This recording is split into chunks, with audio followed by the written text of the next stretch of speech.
Hi மக்களே, எல்லாரும் எப்படி இருக்கீங்க? Welcome back to my channel. So இன்றைக்கி என்ன வீடியோ அப்படின்னு பார்த்தீங்கன்னா, இன்றைக்கி மண்டே vlog தான். இன்றைக்கி காலையில் வந்து கொஞ்சம் வீடியோ நான் எடுக்கலை. ஸோ அதனால் இப்போ இருந்து ஸ்டார்ட் பண்ணுறேன். இப்போ மணி வந்து பார்த்திங்கன்னா 1 மணி ஆகுது. ஸோ ஃபஸ்ட்டு தொழுதுட்டு அதுக்கப்புறம் அப்படி வீடியோ ஸ்டார்ட் பண்ணுறேன். வீடியோ ஸ்கிப் பண்ணாமல் பாருங்கள், கண்டிப்பாக இன்ட்ரெஸ்டிங்காக தான் கொண்டு போயிருக்கேன். அப்புறம் வந்து லைக் பண்ணி சப்ஸ்கிரைப் பண்ண மறந்துடாதீங்க. நிறையா பேர் வந்து சப்ஸ்கிரைப் பண்ணாமல் பார்க்குறீங்க, லைக் பண்ணாமல் பார்க்குறீங்க. ஸோ அதை லோவர் டைம் ஆனனால தொழுதுட்டு அதுக்கப்புறம் அடுத்த வேலையில் பார்க்கலான்னு சொல்லிட்டு ஃபஸ்ட்டு தொழுகிறதுக்கு நின்றுட்டேன். எப்பயுமே தொழுதுட்டு அதுக்கப்புறம் நான் அடுத்த வேலையை பார்த்தேன்னா எனக்கு கொஞ்சம் மன நிம்மதியாகவும் ரொம்ப ரிலாக்ஸாகவும் இருக்கும். ஓகே மக்களே, நம்மளோட கடமையை வந்து முடிச்சாச்சு. ஸோ அதுக்கப்புறம் வந்து பார்த்திங்கன்னா மணி 1:30 மணி ஆயிடுச்சு. சரி, போய் சாப்பிட்டுட்டு அடுத்த வேலையை ஆரம்பிக்கலாம் அப்படின்னு சொல்லிட்டு கிச்சனுக்கு போகிறேன். ஸோ பகல்லையும் வந்து பார்த்தீங்கன்னா இந்த கிச்சனில் ஒரு பெரிய மைனஸ் என்னென்னா, லைட் போட்டுக்கிட்டே தான் வந்து பார்த்திங்கன்னா சமைக்கிற மாதிரி இருக்கும். ஏன்னா ரொம்ப இருட்டாக இருக்கும். இதுக்கும் பார்த்திங்கன்னா இந்த பக்கம் ஒரு ஜன்னல் இருக்கும், அப்புறம் இந்த பக்கமும் ஒரு ஜன்னல் இருக்கும். ஆனாலும் வந்து பார்த்திங்கன்னா இந்த ஆப்போசிட்டில் இந்த இடத்துல அதாவது இந்த அடுப்புக்கு மேலே வந்து ஜன்னல் இருந்தால் தான் கொஞ்சம் வெளிச்சமாக இருக்கும். அப்படி இல்லாதனால கொஞ்சம் வெளிச்சமாக இருக்கிறக்காவே நான் பகல்லே வந்து பார்த்திங்கன்னா லைட்டு போட்டுட்டு தான் வந்து சமைப்பேன். இன்றைக்கி வந்து என்ன சாப்பாடு அப்படின்னு பார்த்திங்கன்னா, வழக்கம் போல் சாதம். அப்புறம் இன்றைக்கி வந்து பார்த்திங்கன்னா வெள்ளை சுண்டல் குருமா வச்சுருந்தேன். சுண்டல் குழம்புக்கு வந்து தொட்டுக்கிறதுக்கு வந்து மீன் இருக்குது. ஆக்சுவலி இந்த மீன் வந்து பார்த்திங்கன்னா நான் நேற்று வாங்கின மீன் கொஞ்சம் மிச்சமாயிருச்சு. அதனால சரி இதே வச்சுக்கலாம் அப்படின்னு சொல்லிட்டு வச்சுக்கிட்டேன். தம்பிக்கு ஸ்கூலுக்கு நான் மீன்லாம் கொடுத்து விடலை. அவங்களும் வந்து பார்த்திங்கன்னா அப்பளம் பொரிச்சு கொடு அப்படின்ட்டு சாப்பிட்டுட்டு வேலைக்கு கிளம்பிட்டாங்க. மீன் வந்து பார்த்திங்கன்னா இப்போ அடுப்பில் போட்டிருக்கேன். அப்படி பேக் கேமரா போடுறேன் பாருங்கள்.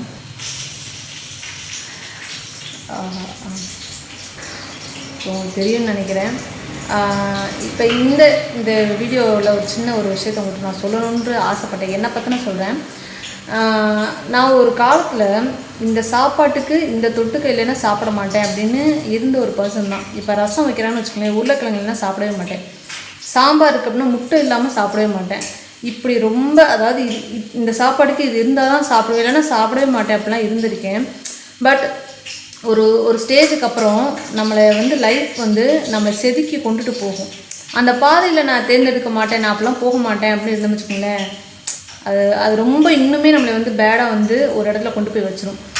ஒரு சில இடங்களில் வந்து பார்த்திங்கன்னா நம்மளை மாற்றிக்கிறது, நமக்காக மாற்றிக்கிறோங்கிறதுக்காக மாற்றிக்கிறவங்களும் இருக்காங்க. சில பேர் வந்து இந்த லைஃப் பார்ட்னருக்காக நம்மளை மாற்றிக்கிறவங்க அப்படின்னு இருக்கிறாங்க. ஸோ என்னை கேட்டால் வந்து நமக்காக நம்மளை ஃபஸ்ட்டு மாற்றிக்கணும். அது நமக்கும் நல்லது, நம்ம ஹெல்த்துக்கும் நல்லது, எல்லாத்துலேயுமே நல்லது. அண்ட் இந்த மாதிரி சின்ன சின்ன பேட் ஹேபிட் இந்த மாதிரிலாம் இருந்துச்சுன்னு வச்சுக்கோங்களேன், அதை மாற்றிக்கணும் அப்படிங்கிறது வந்து நான் சொல்ல வர்றது. ஏன் அப்படின்னா, நான் ரொம்பவே பிடிவாதம் பண்ணுற ஒரு பர்சனாக இருந்திருக்கேன் லைஃப்பில் நிறையா விஷயங்களில். பட் நான் எப்போ அதை ஃபீல் பண்ணி ஓகே அப்படின்னு மாறணும், நிறைய விஷயங்கள் எனக்கு புரிய ஆரம்பிச்சிச்சு. ஓகே, லைஃப் இப்படியும் ஒரு சில விஷயங்கள் இருக்குது, நம்ம அதுக்காக மாற்றிக்கிட்டு கொண்டு போனால் என்ன. அதில் முக்கால்வாசி வந்து பார்த்திங்கன்னா என்னோடய பையன் என்னோடய லைஃப்பில் வந்ததுக்கப்புறம் நிறைய சேஞ்ச். அதில் ஃபஸ்ட்டு வந்து பார்த்திங்கன்னா எல்லா அம்மாவுக்கும் வந்து அந்த குழந்தை பிறந்ததுக்கப்புறம் வந்து பார்த்திங்கன்னா பொறுமையை கொடுத்துருவாங்க. பொறுமை அப்படிங்கிறது நமக்குள்ளே நம்மளுக்கு ஆட்டோமேட்டிக்காகவே வந்துடும். ஸோ அந்த மாதிரி தான் சின்ன சின்ன விஷயங்கள் வந்து பார்த்திங்கன்னா லைஃப்பில் உங்களுக்காக சேஞ்ச் பண்ணிக்கோங்க. அது உங்களுக்கு ரொம்பவே வந்து பெட்டராக வந்து உங்களுக்கு ஃபீல் ஆகும். மாற்றினதுக்கப்புறம் உங்களுக்கே அது ஃபீல் ஆகும். ஸோ அப்படி இருந்துச்சுன்னா வந்து மாற்றி இருந்து ட்ரை பண்ணி பாருங்கள். ஸோ மீன் வெந்துருச்சு, நான் சாப்பிட்டுட்டு அடுத்த வீடியோ கண்டினியூ பண்ணுறேன். ஸோ ஒரு வழியாக வந்து பார்த்திங்கன்னா சாப்பிட்டு முடிச்சாச்சு. ரொம்பவே டைம் ஆயிடுச்சு. ஏன்னா நான் பொதுவாகவே வந்து பார்த்திங்கன்னா ரொம்ப லேட்டாக சாப்பிட்ற பர்சன் தான். இதில் மீன் வேறு சமைச்சேன் இல்லைங்களா இன்றைக்கி, அதனால் சாப்பிட்றதுக்கு ரொம்பவே டைம் ஆயிடுச்சு. இப்போ மணி வந்து பார்த்திங்கன்னா 3 மணி ஆயிடுச்சு. ஸோ இதுக்கப்புறம் இன்னும் கொஞ்சம் நேரத்தில் வந்து தம்பி வீட்டுக்கு வந்துடுவாங்க. ஒரு 1 ஹவர் அதிகபட்சம்.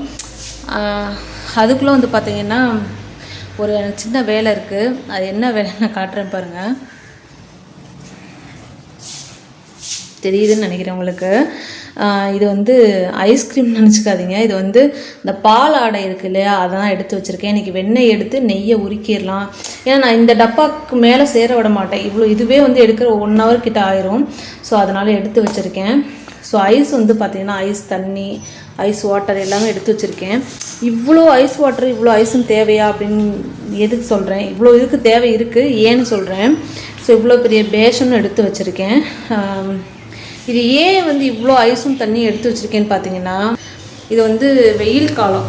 ஸோ இந்த மாதிரி நேரத்தில் வந்து ரொம்ப அதிகாலையாகவே எடுத்துடணும். ஒரு 7-8 மணி அந்த மாதிரி எடுத்தீங்க அப்படின்னா இவ்வளோ தண்ணி தேவைப்படாது, கொஞ்சம் கம்மியாக யூஸ் பண்ணிக்கலாம். இந்த மதியானம் 3 மணி 4 மணி இல்லை 12-1 மணிக்கு எடுத்திங்கன்னா இன்னுமே அதிகமாக தண்ணி தேவைப்படும். ஏன்னா எவ்வளோக்கு எவ்வளோ வந்து பார்த்திங்கன்னா அந்த வெயில் அதிகமான நேரத்தில் இந்த மாதிரி விஷயங்களை பண்ணுறீங்களோ உங்களுக்கு அந்த வெண்ணெயே வராது. இவ்வளோதான் ஐஸ் ஊற்றி நீங்கள் இது பண்ணிங்கனாலும் ஐஸ் வாட்ரு அந்த மாதிரி. இதுவே வந்து மழை காலம் அந்த மாதிரி இருந்துச்சுன்னு வச்சுக்கோங்களேன், சும்மா இதில் வந்து இவ்வளோ எடுக்கிறதுக்கு ஒரு பாத்திரத்தில் தண்ணி வச்சு ஐஸ் வச்சாலே போதும். பட் இப்போ ரொம்ப வெயில், கிட்டத்தட்ட வந்து பார்த்திங்கன்னா 3 மணி வெயிலை பாருங்கள். இது உங்களுக்கு தெரியுதான்னு தெரில, சரியான வெயிலாக இருக்குது. இது வந்து 12 மணி வெயில் மாதிரி அடிச்சிட்ருக்கு. ஸோ அதனால தான் வேற ஒன்றும் இல்லை. ஸோ இப்போ இது எல்லாத்தையும் வந்து செஞ்சு முடித்த உடனே என் பையனை வீட்டுக்கு வந்துடுவான். ஸோ இதை நம்ம செய்ய ஸ்டார்ட் பண்ணிடலாம், இல்லாட்டி ரொம்ப டைம் ஆயிரும். செஞ்சுட்டு எப்படி இருக்குன்னு காட்டுறேன், அப்படி நீங்களும் பாருங்கள் வீடியோவில். ஸோ ஃபர்ஸ்ட் வந்து பார்த்திங்கன்னா இந்த பேஷனில் ஃபுல்லாக வந்து ஐஸ் வாட்ரு இதெல்லாம் வந்து போடலாம். முக்கியமாக வந்து பார்த்திங்கன்னா ஐஸ் கட்டி வந்து இதில் போடுங்க. ஏன்னா இதில் தான் வந்து நம்ம அந்த வெண்ணெயை அடித்து இதில் தான் ஊற்ற போகிறோம். அதனால் இதில் தான் இன்னுமே அதிகமான கூலிங் இருக்கணும். இந்த தண்ணி வச்சுருக்கிறது எல்லாமே வந்து பார்த்திங்கன்னா அந்த வெண்ணெயை அடித்து எடுக்கிறதுக்காக மிக்சியில் ஊற்றுறக்காக வச்சுக்கலாம். அதனால் இவ்வளோ ஐஸ் போடுறேன் பாருங்கள், இவ்வளோ ஐஸ் போட்டால் தான் கரெக்டாக இருக்கும். அதனால தான் இந்த ஐஸ் வந்து பார்த்திங்கன்னா அவ்வளோ இதாக இருக்குது. ஸோ ஒரு வழியாக வந்து பார்த்திங்கன்னா ஐஸ் கட்டி விழுந்துருச்சு. ஸோ ஒரு வழியாக வந்து பார்த்திங்கன்னா ஐஸ் வந்து போட்டு வச்சுட்டேன். இதில் தான் ஐஸ் அதிகமாக இருக்கணும், ஏன்னா இதில் தான் வந்து நம்ம போட போகிறோம். அதனால் ஸோ 2 வாட்டர் கேன்லேயும் இதுலேயும் வந்து பார்த்திங்கன்னா இப்போ ஐஸ் இருக்குது. இந்த மிக்சியில் தான் வந்து அடைச்சி நம்ம இதில் போட போகிறோம். ஸோ அப்படி உங்களுக்கு வீடியோ அப்படி காட்டுறேன் பாருங்கள். இந்த பாலாடை வந்து பார்த்திங்கன்னா கிட்டத்தட்ட ஒரு மாதம் நான் சேர்த்து வைப்பேன். இதுக்கு மேலேயும் அதிகமாக சேர்த்து வச்சு அதுக்கப்புறம் மொத்தமாக எடுக்கிற ஆளுகளும் இருக்காங்க. எனக்கு வந்து பார்த்திங்கன்னா இதுக்கு மேலே சேர்த்து வச்சு எடுக்கிறது வந்து ரொம்ப டைம் ஆகும். இப்போ இந்த டப்பாவே வந்து பார்த்திங்கன்னா 1 hour கிட்ட ஆகும் இதெல்லாம் எடுக்கிறதுக்கே. இதுலேயும் இன்னும் அதிகமாக சேர்த்து வச்சு எடுத்தோம் அப்படின்னா அதுக்காக ஒரு 2 மணி நேரம் 3 மணி நேரம் செலவிடுற மாதிரி வந்துடும். அதனால் நான் எப்போயுமே இந்த ஒரு டப்பா எடுத்து முடிச்சிட்டேன் அப்படின்னாவே, அதாவது இந்த டப்பா ஃபுல்லாக நம்பிடுச்சுனாவே எடுத்துடுவேன். ஒரு 3 கரண்டியாக போட்டு இந்த மாதிரி நல்லா ஃபுல்லாக ஐஸ் வாட்டர் ஊற்றி எடுத்து வச்சுக்குவேன். அப்போ தான் அடிக்கும்போது சீக்கிரமாக அந்த வெண்ணெய் திரண்டு வரும்.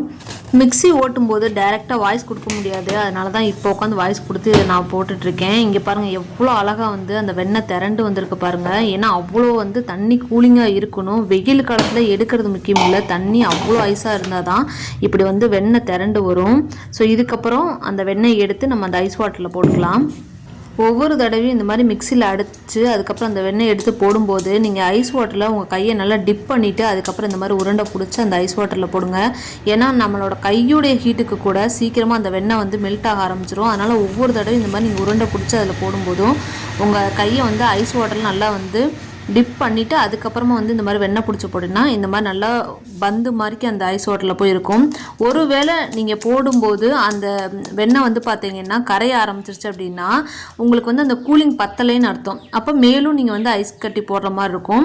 இல்லை கரெக்டான அந்த கூலிங் இருந்துச்சுன்னா இப்படி இந்த மாதிரி நீங்கள் வெண்ணெய் எடுத்து போடும்போது பந்து மாதிரி அப்படியே வந்து ஹோல்ட் ஆகி நிற்கும். இப்படி நிற்கிது பாருங்கள், இந்த மாதிரி நின்றுக்கும். கிட்டத்தட்ட ஒரு தடவை எடுத்து வச்ச நம்ம வந்து நெய் உருக்க முடியாது. இன்னொரு தடவை இந்த ஒரு தடவையோட அதனால இங்க பாட்டில தண்ணி வச்சிருக்கேன் பாருங்க. இத வந்து இன்னொரு தடவை ஊத்தி இதே மாதிரி கழுவிட்டு, அதாவது அந்த பால் வந்து அந்த தண்ணியில இது பண்ணிட்டு அப்படியே எடுத்து இந்த மாதிரி நெய்யை ஊற ஸ்டார்ட் பண்ணலாம். கொஞ்சம் ஸ்மெல்லா அடிக்கும், அதனால 2 தடவை வாஷ் பண்ணிக்கோங்க. ஸோ இப்போ வந்து பார்த்தீங்கன்னா நம்ம வெண்ணெய் எடுத்துட்டோம். இதை வந்து நெய்யாக உருக்கிற பதத்தையும் நான் வந்து இந்த வீடியோவில் காட்டுறேன் பாருங்கள். ஸோ இந்த அடுப்பை பற்ற வச்சுக்கலாம். இப்போ வந்து பார்த்திங்கன்னா இது வந்து மெல்ட்டாக இருக்குது, இவ்வளோ வெண்ணெய் வந்திருக்கு. இப்போ நான் ஒரு டப்பா ஃபுல்லாக காமிச்சே பார்த்தீங்களா, அந்த டப்பாவில் வந்து இவ்வளோ வெண்ணெய் வந்திருக்கு. இது வந்து நெய்யாக உருக்கி எடுக்கும்போது இதுலேயும், அதாவது ட்ரிபிள் மடங்கில் ஒரு பாதி தான் சொல்லுவாங்க அந்த மாதிரிக்கு, இதுலேயும் சின்ன டிஃபன் பாக்ஸில் அந்தளவுக்கு தான் வரும். நான் உங்களுக்கு அதையும் காட்டுறேன் பாருங்கள். இது வந்து 3 தடவை. ஸோ வெண்ணெய் வந்து பார்த்தீங்கன்னா இந்தளவுக்கு கொதிச்சு வரும்போது கொஞ்சம் பக்கத்துலேயே நின்று இந்த மாதிரி கிண்டி விட்டுக்குங்க. ஏன்னா பொங்கி வந்து பார்த்திங்கன்னா அப்படி கொட்டிடும். அதனால் வந்து கொஞ்சம் பக்கத்துலேயே நின்று நேரத்தில் வந்து பார்த்துக்கோங்க. ஸோ இப்போ மணி வந்து பார்த்திங்கன்னா 4 மணி ஆகப்போகுது. 4 மணி ஆக போகுது. பையனும் ஆயிடுச்சு, கிட்டத்தட்ட வர நேரம் ஆயிடுச்சு. இந்த ஹவுஸ் ஒய்ஃபாக வீட்டில் இருப்பீங்க பார்த்தீங்களா, அவங்களாம் அந்த ஹஸ்பண்ட் வேலைக்கு போயிட்டாங்க, பிள்ளைகளாம் அந்த ஸ்கூலுக்கு போயிட்டாங்க, பசங்க பெரிய பசங்க தான் காலேஜ் போயிட்டாங்க. அதுக்கப்புறம் என்னடா லைஃப்பில் பண்ணலாம் அப்படின்னு யோசிச்சுட்டே இருப்பீங்க. அஃப்கோர்ஸ் நானுமே அப்படி தான். ஏதோ ஒன்று லைஃப்பில் பண்ணணும் நினைப்போம். பட் அதை எடுத்து பண்ணுறக்கு நிறைய தடைகள் வரும். எப்படி உங்களுக்கு பிடிச்சதை நீங்கள் லைஃப் லாங் பண்ணிக்கிட்டே இருங்க. அது யார் என்ன சொன்னாலும் சரி, அது யாருக்காகவும் எதுக்காகவும் வந்து டிஸ்டர்ப் ஆகிக்காதீங்க.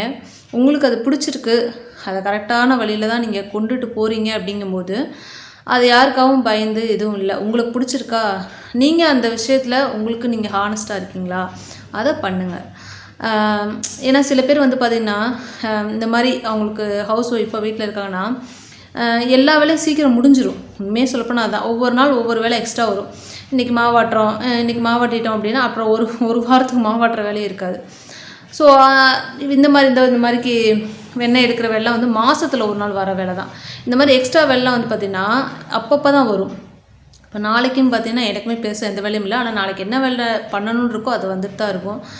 ஸோ அந்த மிச்சம் இருக்கிற நேரம் காலையில் சீக்கிரமே வேலையை முடிச்சுட்டு என்னடா பண்ணலாம், சில பேருக்கு வந்து யூடியூப் ஸ்டார்ட் பண்ணலான் இருக்கும், சில பேருக்கு வந்து எப்படி சொல்கிறது டெய்லரிங் போய் கற்றுக்கலான் இருக்கும், சில பேர்த்துக்கு இந்த மாதிரி இந்த கடைகளில் வேலை பார்க்கலாம் அப்படிங்கிற ஒரு மைண்ட் செட்டப்லேயே இருப்பாங்க, சுய தொழில் பண்ணலாம் அப்படின்னு ஒரு விஷயம் இருக்கும். பட் எல்லாமே யோசித்தாலும் இது ஃபஸ்ட்டு ஸ்டெப் எப்படி எடுத்து வைக்கலாம் அப்படின்னு யோசித்து காலத்தை கடத்தினவங்க நிறைய பேர் இருப்பாங்க. நானுமே அப்படி தான், நான் என்னையும் சேர்த்து தான் சொல்லுவேன். எப்பயுமே எல்லா வீடியோலையும் நான் ஒரு விஷயத்த சொல்கிறேன்னா நான் என்னையும் சேர்த்துட்டு தான் சொல்லுவேன். ஏன்னா நானும் அப்படி தான். இப்போ நான் இந்த சேனல் ஸ்டார்ட் பண்ணியிருக்கேன்னு வச்சுக்கோங்களேன், இப்போ தான் ஸ்டார்ட் பண்ணியிருக்கேன். இதுக்கு எவ்வளோ விஷயங்களை தாண்டி வந்திருப்பேன், எவ்வளோ தடைகளை தாண்டி வந்திருப்பேன். இப்போ ஏன் ஸ்டார்ட் பண்ணி கொண்டுட்டு போய்கிட்டு இருக்கேன் அப்படின்னா அதுக்கு ஒரு ரீசன் இருக்குது. ஸோ அந்த மாதிரி ஒரு விஷயத்தில் போய் நின்னதுக்கப்புறம் இல்லை இதுக்கப்புறம் நான் இதை பண்ணியே தீருவேன் அப்படின்னு எல்லாமே ஒரு ஒரு ஒரு ஸ்டேஜில் திருப்புவாங்க. அந்த ஸ்டேஜில் போய் நின்றுட்டு திரும்பினாலும் ஓகே, சில பேர் அங்கே போய் நின்னாலும் இல்லை நான் பண்ண மாட்டேன், அவங்க அதை சொல்லிடுவாங்க, இவங்க இதை சொல்லிடுவாங்க அப்படின்னு நினச்சி நீங்கள் வந்து வேணாம் அப்படின்னு விலகி போகிற ஒரு பர்சனாக நீங்கள் இருக்கீங்கன்னா அதை பண்ணாதீங்க. ஏதாவது ஒன்று அதில் வந்து சில பேர்த்துக்கு வந்து என்டர்டெயின்மெண்ட்டாக இருக்கும், அதுக்காக பண்ணுவாங்க. சில பேர்த்துக்கு வந்து ஃபன்னாக இருக்கும், அதுக்காக பண்ணுவாங்க. சில பேர் வந்து அதை உண்மையாக ரியலாக ஒரு தொழில் பக்தியோடு இறங்கி அந்த விஷயத்த பண்ணுவாங்க. எப்படி பண்ணாலும் சரி, லைஃப்பில் உங்களுக்குன்னு பிடிச்ச ஒரு விஷயத்த, பிடிச்ச ஒரு தொழிலை, அது எதுவாக இருந்தாலும் சரி, நான் தான் சொல்லிட்டேன், உதாரணத்துக்கு யூடியூப் கூட சொல்லிட்டேன், ஒரு பொழுதுபோக்குக்காக இருந்தாலும் சரி, அது உங்களுக்கு பிடிச்சிருக்கு அப்படின்னா அதை வந்து ரன் பண்ணி கொண்டு போயிட்டே இருங்க. ஏதாவது ஒரு இடத்துல வந்து கண்டிப்பாக ஒரு மாற்றம் வரும். ஒரு சுய தொழிலே நம்ம பண்ணுறோம்னு வச்சுக்கோங்களேன், அது ரன் ஆகி அது வந்து ஒரு ஒரு குறிப்பிட்ட ஸ்டேஜ் வந்ததுக்கப்புறம் தான் அதனால் நம்மளுக்கு ஒரு பெனிஃபிட் கிடைக்கும். அது மாதிரி தான் எல்லா தொழிலையுமே. அது சின்ன ஒரு பெட்டி கடை மட்டும்தான் சொல்ல முடியாது. நீங்கள் பெரிய டிபார்ட்மெண்ட் ஸ்டோர் வச்சு நடத்தினாலும் சரி, ஒரு பெரிய ஷாப்பிங் மால் வச்சு நடத்தினாலும் சரி, எல்லாத்துக்குமே ஒரு குறிப்பிட்ட டயத்துக்கு அப்புறம் தான் அதுலேருந்து ஒரு பெரிய ஒரு மாற்றத்தையே வந்து கொண்டு வர முடியும். ஸோ அதனால் உங்களுக்கு பிடிச்ச விஷயம் இருக்குன்னா, ஹவுஸ் ஒய்ஃபாக நீங்கள் இந்த வீடியோவை பார்த்துட்ருக்கீங்க அப்படின்னா தயவு செஞ்சு இவ்வளோ நாள் இருந்தது ஓகே, இதுக்கப்புறம் இதை பண்ணாதீங்க. உங்களுக்கு பிடிச்சிருக்கிறத துணிஞ்சு செஞ்சு பாருங்கள். அதனால் கண்டிப்பாக வந்து ஒரு சின்ன சக்ஸஸ் வந்தால் கூட அதை மேலும் ரன் பண்ணுறதுக்கு உங்களுக்கு கண்டிப்பாக ஒரு ஹெல்ப்ஃபுல்லாக இருக்கும். ஸோ இப்போ வந்து பார்த்திங்கன்னா அந்த வெண்ணெய் நெய் ஆகிட்டுருக்கு, நம்ம போய் அதை அடுப்பில் பார்த்துட்டு வந்துடலாம் எப்படி இருக்குன்னு. ஸோ இப்போ இந்த அளவுக்கு திக்னஸாக கொதிச்சிட்ருக்கு பார்த்தீங்களா, இந்த திக்னஸ்க்கு அப்புறம் தான் வந்து பார்த்திங்கன்னா உங்களுக்கு அந்த வெண்ணெயை வந்து நெய்யாக மாறுற அந்த தன்மை வந்து இப்போ தான் வந்து கிடைக்கும். ஸோ அதனால் வந்து இங்கே பாருங்கள் எவ்வளோ திக்காக இருக்குது பாருங்கள், அப்படியே மில்க் மாதிரி இருக்கும், மில்க் க்ரீம் இருக்கும் இல்லையா, அந்த மாதிரி மில்க் க்ரீமாக இருக்கும். பாருங்கள் எப்படி இருக்காங்க. இதுதான் வந்து பார்த்தீங்கன்னா கரெக்டாக அந்த நெய் வந்து இந்த கருவேப்பிலை, அதுக்கப்புறம் முருங்கை இலை இதெல்லாம் வச்சுருந்தீங்கன்னா இந்த டயத்தில் தான் போடணும். தெரியுதுங்களா உங்களுக்கு, அப்படியே திரியாக இருக்கும் பார்த்தீங்களா, திரியாக அப்படியே அந்த தண்ணியோடு இருக்கும். இப்போ இதுக்கு மேலே நீங்கள் விட்டீங்க அப்படின்னா அப்படி ஃபுல்லாக வந்து கருப்பானாப்பில் ஆகிடும். ஸோ இதுதான் கரெக்டான அந்த பதம். இந்த டயத்தில் வந்து கருவேப்பிலை இருந்தால் கருவேப்பிலை போட்டுக்கோங்க, முருங்கை இலை இருந்தால் முருங்கைலையும் போட்டுக்கோங்க.